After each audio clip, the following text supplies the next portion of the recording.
Lampião, Virgulino Ferreira da Silva. Conhecido como Rei do Cangaço, Banditismo, e Governador do Sertão, Semiárido, Virgulino Ferreira da Silva nasceu em 7 de julho de 1897 na Fazenda Engazeira, localizada no município de Vila Bela, hoje Serra Talhada, no semiárido pernambucano. Era o segundo filho de José Ferreira da Silva e Maria Celena da Purificação. Seu nascimento, porém, foi registrado apenas em 7 de agosto de 1900.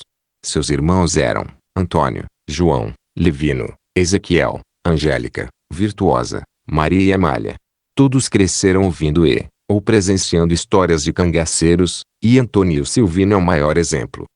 Naquela época, o sertão praticamente não tinha escolas e estradas. A viagem era a pé, a cavalo, em burro e jumento. Os chamados coronéis, os latifundiários, governaram impunemente como os verdadeiros líderes políticos, sem jamais sofrer represálias porque a força do Estado sempre esteve do seu lado. Nesse sentido, foram eles que tomaram as decisões finais, ou seja, elegeram, depuseram, perseguiram, condenaram, absolveram, torturaram e mataram. Em tempos de crise econômica, os coronéis receberam ajuda do governo. Isso foi uma recompensa, um benefício recebido, para os eleitores que eles controlavam por meio dos votos de cabeça, aqueles votos dados a um candidato e garantidos pelo comando dos poderosos, que impunham indicações e asseguravam a hegemonia da classe política local, independentemente da competência profissional dos candidatos.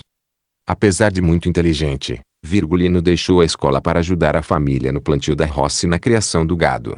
Ficou famoso nas vaquejadas, rodeios. Gostava de dançar, de tocar sanfona, de escrever versos e adorava o fuzil. Ele sabia costurar muito bem em tecido e couro e fazia suas próprias roupas. Ele tinha 19 anos quando entrou no cangaço. Dizem que tudo começou por desavenças com José Saturnino, membro da família Nogueira e vizinho.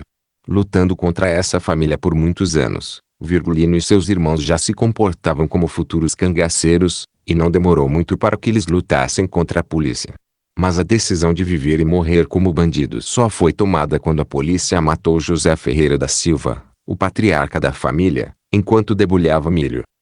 Em uma das primeiras lutas do bando, na calada da noite, Antônio, um dos irmãos Ferreira, se espantou com o poder de fogo do fuzil de Virgulino, que disparava balas sem parar e mais parecia uma tocha acesa, e gritou o seguinte: "Olha, Levino!" A espingarda de Virgulino virou lanterna. A partir desse dia, o apelido do famoso cangaceiro passou a ser Lampião, a palavra portuguesa para lanterna. Virgulino conseguiu realizar seu maior sonho, com a intervenção do padre Cícero Romão Batista, adquirir o posto de capitão no batalhão patriótico do deputado Flório Bartolomeu, o batalhão das forças legais.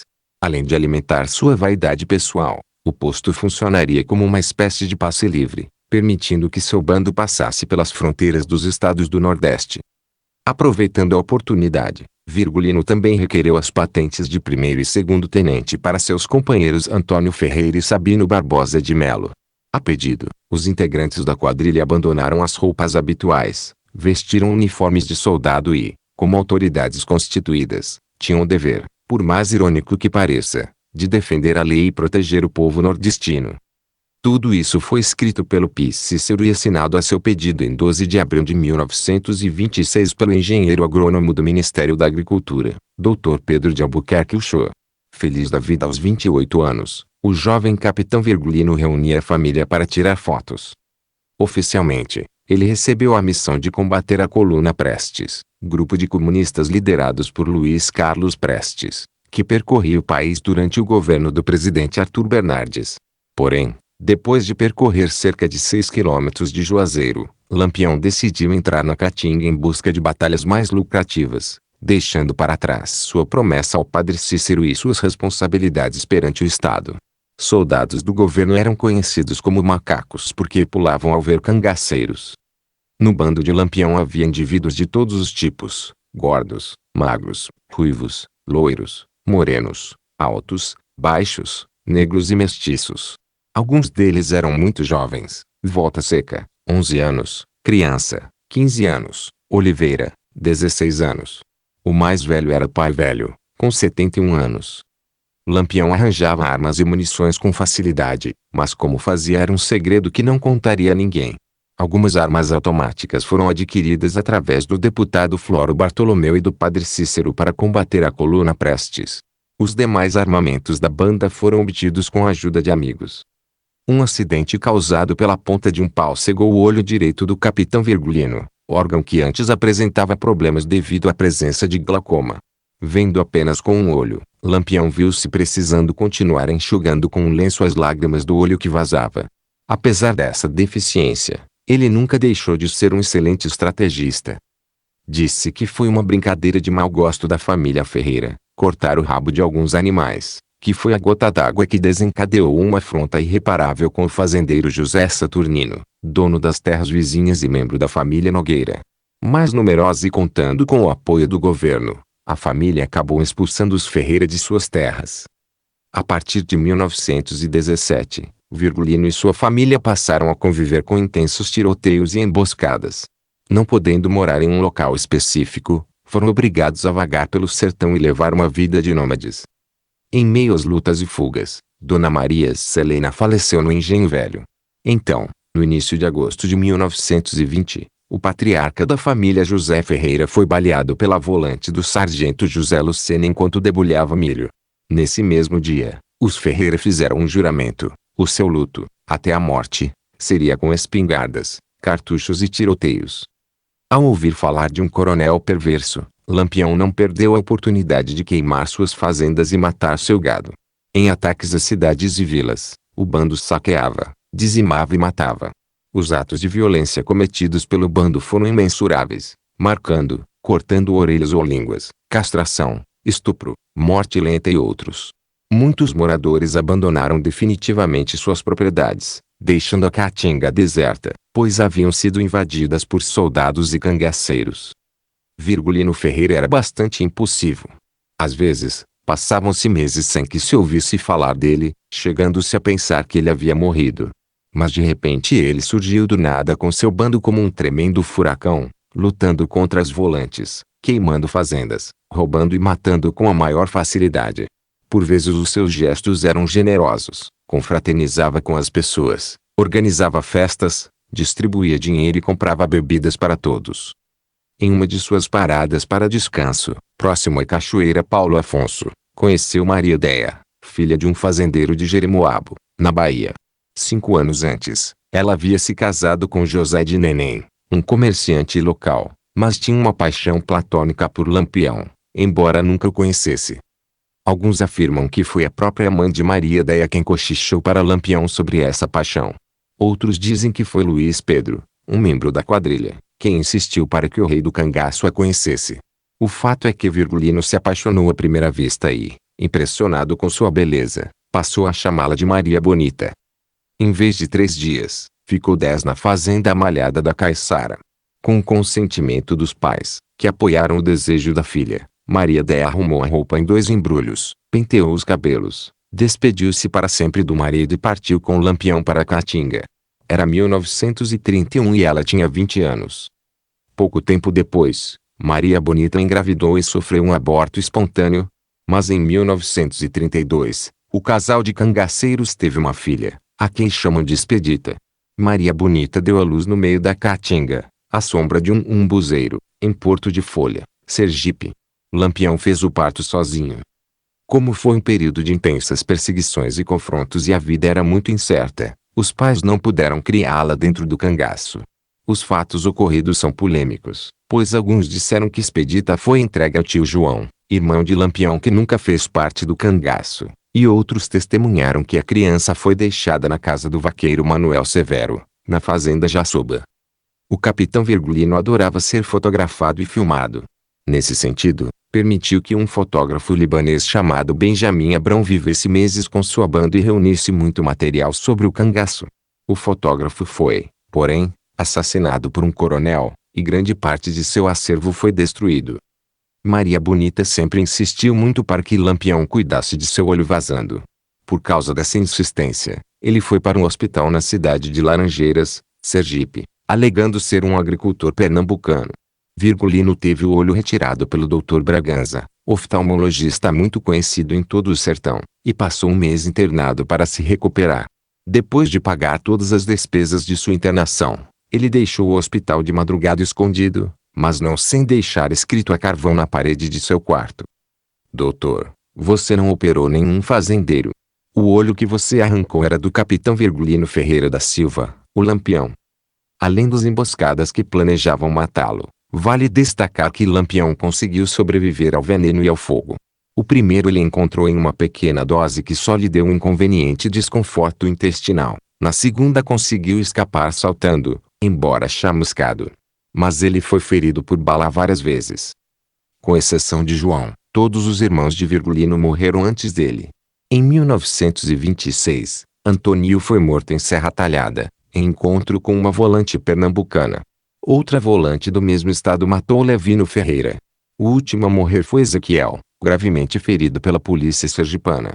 Mas quando Lampião percebeu que seu irmão estava morrendo e sofrendo, sacou o próprio revólver e disparou um tiro de misericórdia bem na testa dele. Em outra luta contra o volante pernambucano no povoado Serrinha, próximo Garanhuns, Maria Bonita foi baleada. Como ela perdia muito sangue, Lampião deu ordem para acabar com a luta imediatamente. Pegou a amada nos braços e rumou para o município de Buíque, onde ela foi atendida no povoado de Guaribas. Vale ressaltar que o bando de Lampião resistiu por quase 20 anos, lutando com grupos de civis que o perseguiam e com a polícia de 7 estados do Nordeste. Durante todo esse tempo, ele atacou as propriedades de grandes latifundiários, aldeias, vilas e cidades, roubou, saqueou, torturou e matou seus adversários.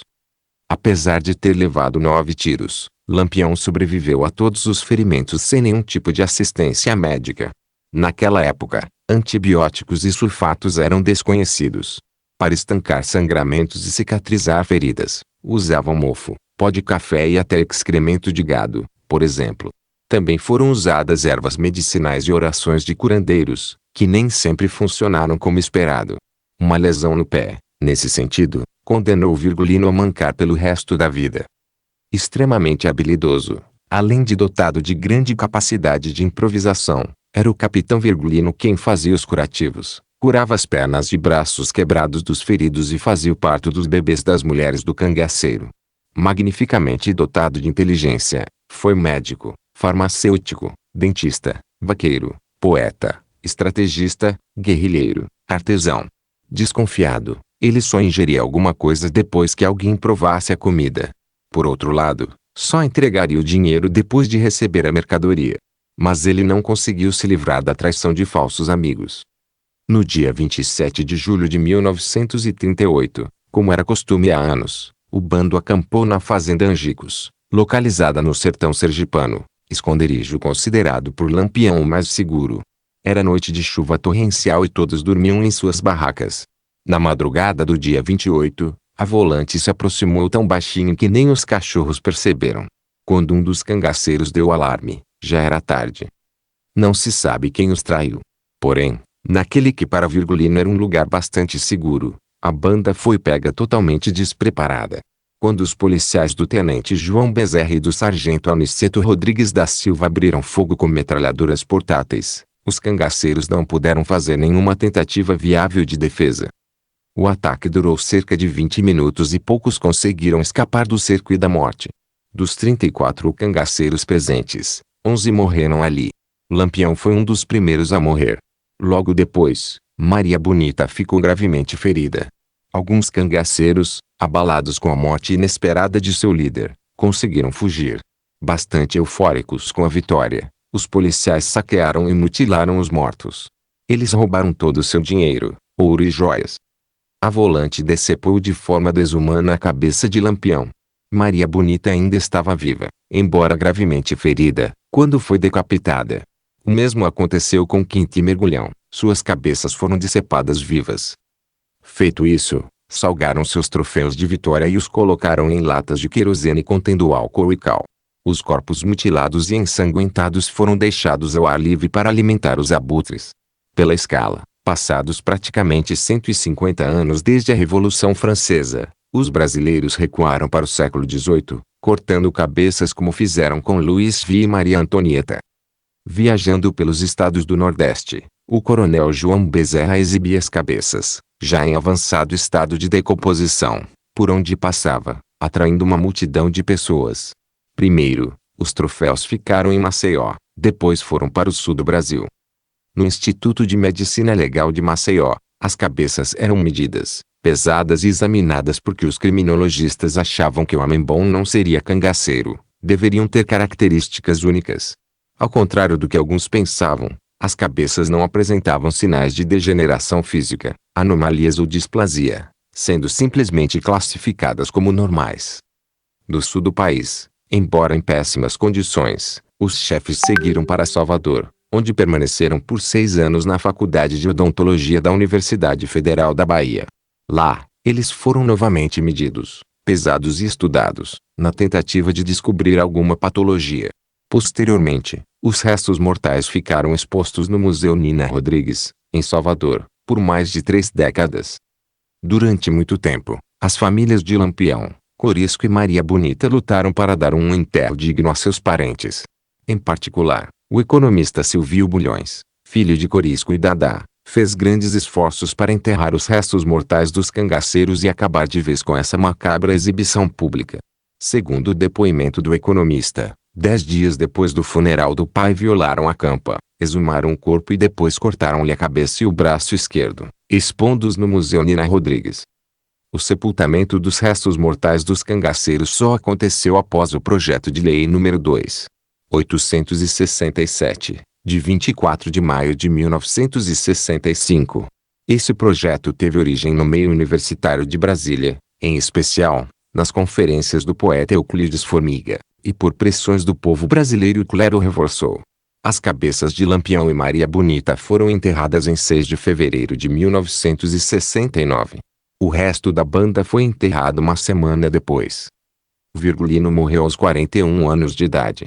Porém, levando em conta os riscos enfrentados durante 20 anos de cangaço, dieta incerta, emboscadas, ferimentos, falta de assistência médica e outros, pode-se dizer que o rei do cangaço realmente viveu muito.